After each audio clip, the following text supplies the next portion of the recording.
Ooh, that is the intro.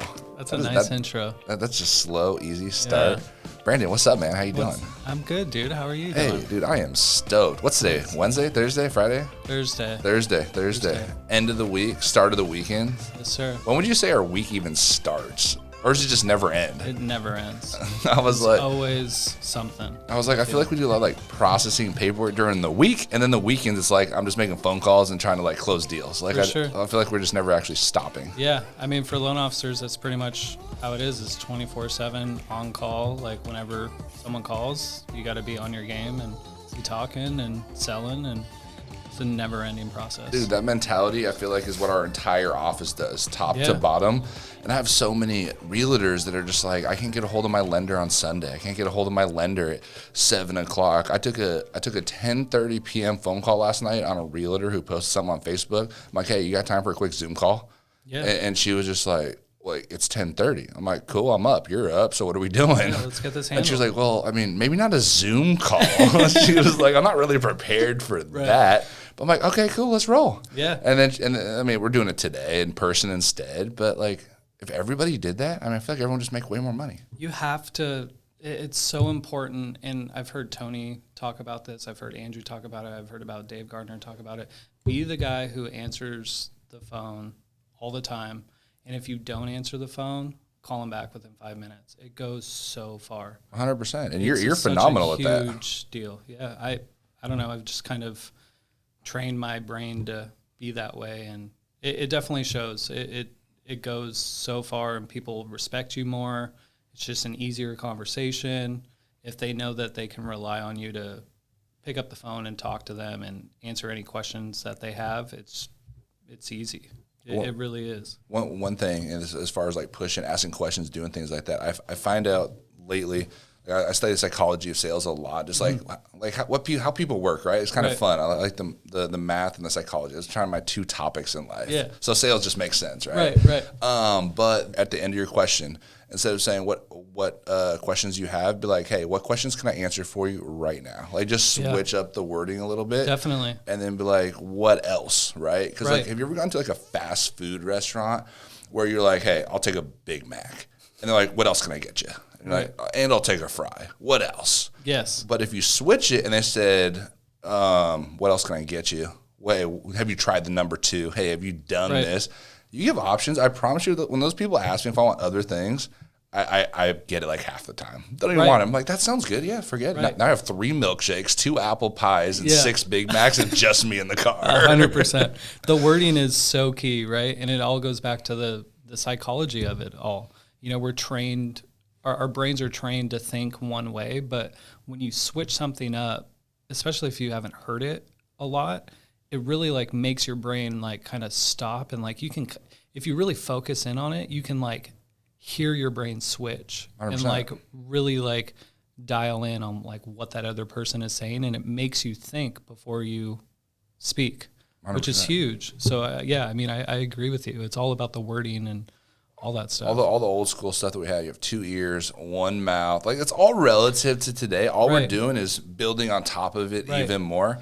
And people hate sales because they're like, hey, you have to have this mug. It's like, no, they want a mug. They don't want this mug, right? Like I think that's just how it became. Everyone hates salespeople, but now you realize you just give people options, right? And they're the ones that decide. That's all it is. And then you're a consultant. You're no longer a salesperson. Exactly. It's I've heard so many people say this too. You don't have to reinvent the wheel. Changing it a little bit. Tweak it, reuse it. Something like that. No, I'm following. I mean, the car, I mean, we can take cars all the way back to like horse and buggy days, right? The concept's still the same. Right. Like, we've just progressed it. Right. Exactly. Yeah, no, I mean, a car's not going to work any better without circle wheels. Like, we can't make them rectangles or. No, I mean, you can't. I mean, they're tanks. I mean, I guess tanks out there, they run, right? With creativity. Right. This year's a big year for you. Got a new baby. Definitely. Yeah. You've been busy. I have. Being a dad's pretty dope, dude. Yeah, I like it. I've been enjoying every single moment. She's starting to talk a little bit, making sounds and smiling, and it just melts my fucking heart. Dude, the first year, it's just constant. Every day doing something different. Yeah, every day is something new, right? How long have you been in the mortgage industry now? Total, I've been in the mortgage industry About 10 years, actually. Okay. 10 years this year. A decade, man. Yeah, God. That's a big number. Old. Yeah, right? It's wild. Yeah. So you know some stuff. I do, sir. I do. I started in 2012 down in California at a company called PennyMac. Okay. PennyMac's pretty big. Yeah, definitely. It's ran by all like the old Countrywide guys and stuff like that. My mom was actually working at that company. My mom's been in the mortgage industry for 40, 50 years. Okay. She's been a processor. My whole mom's side of the family is in the mortgage industry. We got originators, underwriters, processors. One of my cousins owns his own business down in California. So it's literally in your blood, bro. It's literally in my blood. And I never saw myself getting into the mortgage industry because I always saw how like stressed my mom was and like talking about stuff. And I was like, God, that's so boring. Mm-hmm. Like, I don't want to do that. And I was at a point in my life where I really wasn't sure like what I was going to do. And I was working at a grocery store, going back to school to do like aircraft mechanic stuff. Like that's what I thought I wanted to do. Like I have a huge passion in aviation. So I was going to school, working 2 jobs, working 2 different grocery stores. And my mom called me one night. She's like, hey, like, I know this is the last thing you want to do, but the money's really good. Why don't you just give it a shot? I got you an interview with one of the sales managers here. Just interview. Yeah. Just see what happens. Just interview. And that's something my mom and my grandpa had always told me, always interview. Like it never hurts. Just talk to people. I interview once a week. Have I ever told you that? No. I interview once a week for all sorts of shit. It doesn't surprise me like the most at all. randomest things. Yeah. Like I'll just like LinkedIn. I get like 50 like applications. I have people always calling me, and I always say, "Look, guys, I'm not looking for a job. I am good, but I'll come say hi, right? Because you might sell me. I'm not an easy sell, but I mean, anything's possible. 100%, 100%. So she called me. And she's like, "Hey, just interview. Just talk to the guy. If you like it." And they offer you a job, I would take it. The mortgage business is good right now. Just check it out. So I went and interviewed with the sales manager, not really like an LOA position, but more so like a initial. What's LOA? Just so everybody It's a loan knows. officer assistant. Okay, so gotcha. Assisting loan officers with collecting conditions and stuff like that, helping the file get from the hands of the loan officer over to processing. It was more so like just like initial setup, like scanning like initial documents and kind of organizing stuff for a team of 5 or 6 loan officers. So I interviewed, got the job. I did that for about 7-8 months. And then there was some layoffs in the company. And because of, I'm going to toot my own horn here. Oh, you're good. Let's go. Because of my work ethic and like just the way I worked, my sales manager didn't want to lay me off. I was obviously like the new kid on the block or whatever. So you're the new guy, and they're laying off people with experience that have been there. And they're like, no, we're keeping this guy. Yeah. That was 10 years ago. That was 10 years ago. It was actually pretty cool. So they actually moved me over to the pricing desk. Okay. Not a lot of people have experience on that side. No, and for me, I love numbers, dude. I love numbers. Numbers are my jam. And I moved over to pricing. And mind you, when I came into PennyMac, I didn't know anything. I didn't know what loan to value was or DTI was. Like, I just kind of jumped into it. So I did that initial setup for about 5-6 months, and then I moved over to pricing, which I had no idea what the hell that was. People don't even know that's a department here. Right. And I worked with, it was me and one other guy, like my immediate manager in the pricing desk. And at the time, we had a pipeline of about 1,000 loans. That's a lot. So I was working for the entire pricing desk for the retail department at PennyMac. Which is countrywide. Yes. Every state. Right. At that time, PennyMac was still semi-new, so like we just had one call center in Moorpark, California. Okay. Anyway, I started doing the pricing stuff with my manager, and then he went a different direction, left the company. Is he still on mortgages, or is he gone out of real estate? He's actually a caddy for PGA? LPGA. Okay. Strong. I think her name's Dottie. I'm the worst, bro. You could have 20 celebrities in this office, and I'd be like, hey, who are all you guys? I would not. I'm the worst. He's a caddy for some chick doing LPGA. Shout out Jay Davey. Good for her. Good for him. Let's go. Yeah. Anyway, so when he left the company, I'd been doing it for about, 6 months or so. Okay. But really enjoyed it. Had a really good relationship with his boss at the time. He was like the main, like, he was at PennyMac from like day one, and like really kind of created the pricing model and worked with secondary markets and stuff. I had a really good relationship with him. At the time he left, he talked to me about moving over into management at PennyMac doing pricing. And I mean, thinking back on it now, like talking about it, it's so wild because like in a year and a half, I moved from being just some guy scanning like initial disclosures to being the manager of the pricing desk. People don't realize how big that is. It's a huge deal. And like, I don't even pricing is everything in this business. And a lot of people have no idea how many people touch a deal. Like legitimately, when you talk about everything from how we borrow the money to how we sell the money to who watches over that, who's forecasting that. And that's just on pricing. It's wild, dude. Because if you think about it, like if your pricing isn't right on the loan, the whole loan's messed up. And I always used to tell loan officers who would come to me and talk to me about extensions, everything was manual back then. Like we had Optimal Blue, but we weren't utilizing Optimal Blue the way that NAF does. Everything was manual. So like if an extension came in, we had to manually extend that lock. It wasn't like a couple buttons. It wasn't a couple buttons and push it through. And like say like you had to restructure a file, like appraisal came in low and LTV's higher or whatever. You had to manually go in. We had like manual rate sheets, like pieces of paper that we looked at that were all like grids based off of. It's inefficient when it's updating. Now we update 3-4 times a day. It was wild, dude. It's so wild talking about this because I haven't talked about it in so long. So like, it's nuts. Like just we're talking about it from the beginning, though. Yeah. You're not reinventing the wheel, just making it more efficient. 100%. Right? And that was a big part of what I did at PennyMac, right? Like after I took on that managerial role, I was really in charge of like writing P&Ps and working. What's that? Policies and procedures. Okay, like the rules that you go off of. Just want to explain it to everybody. Yeah.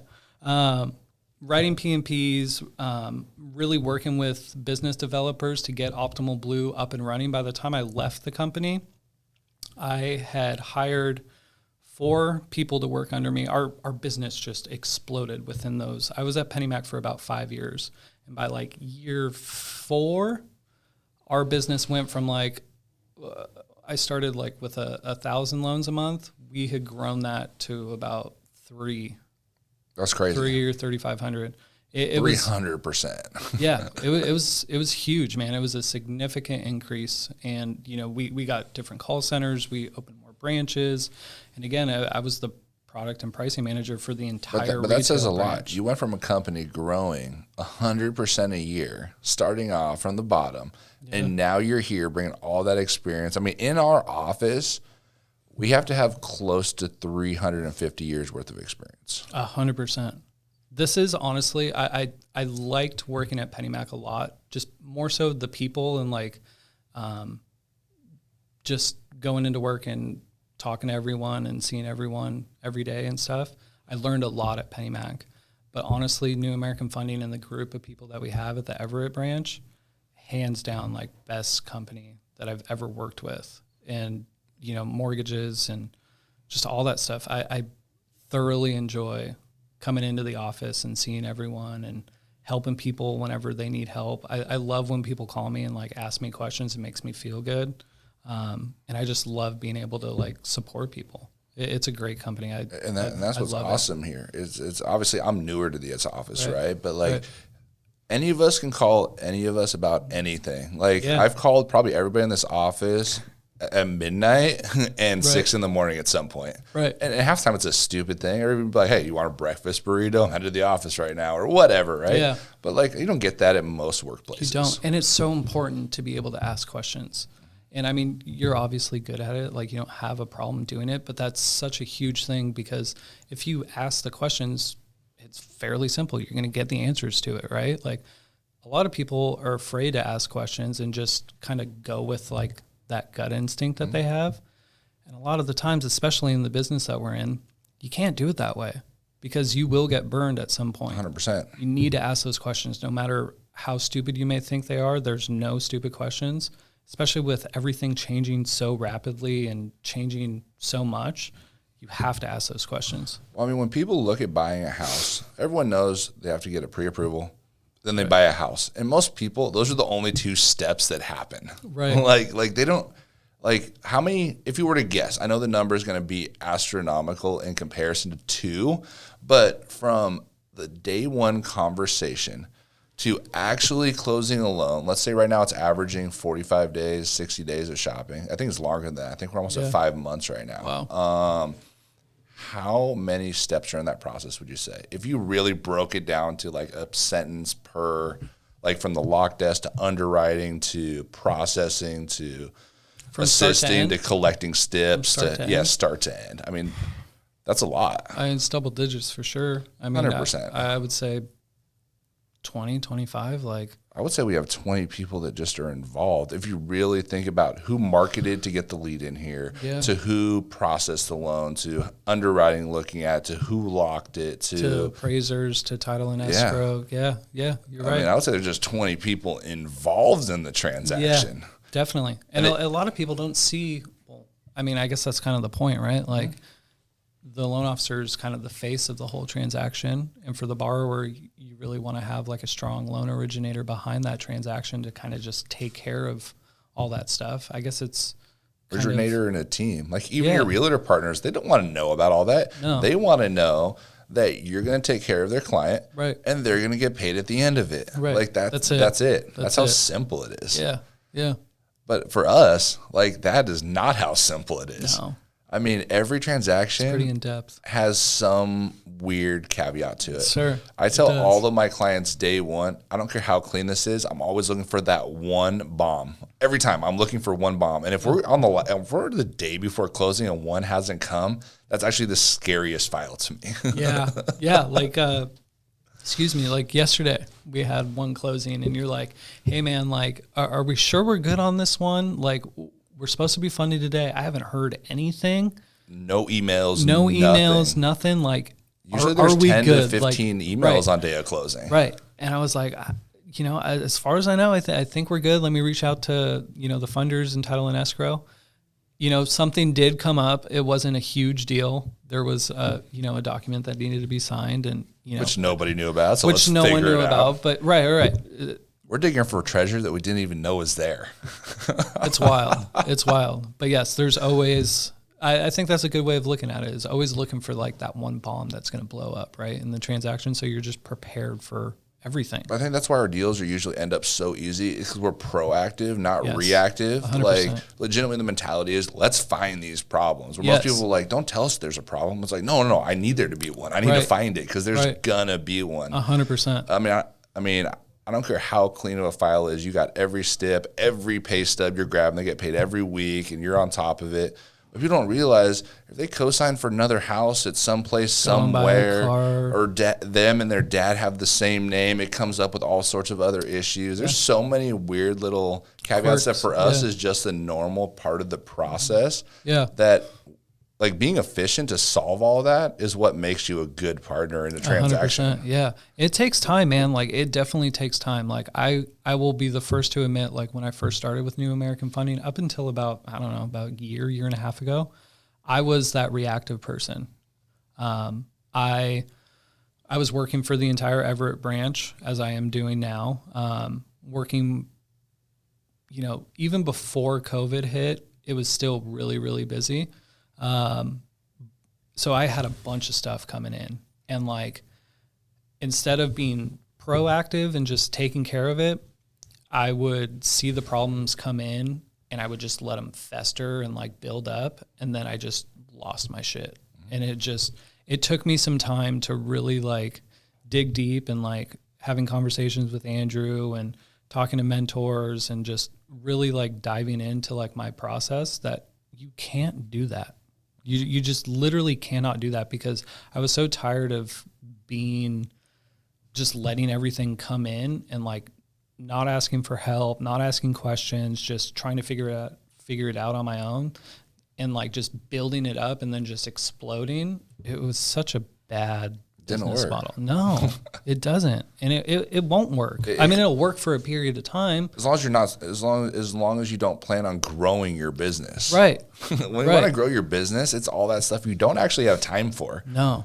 Like it's in sales, you look for objections, you look for problems, because if you have solutions of a problem that you know is going to come that's never been talked about, you're already a hero before it ever happens. Right. Like, that's not what you're looking for. I don't want the glory, but at the end of the day, that's why when you call me, you can get stuff done. 100%. Same thing with you. Like, every file that you and me are on, we crush it. It's super simple. Yeah. We've had some crazy deals. We have, sir.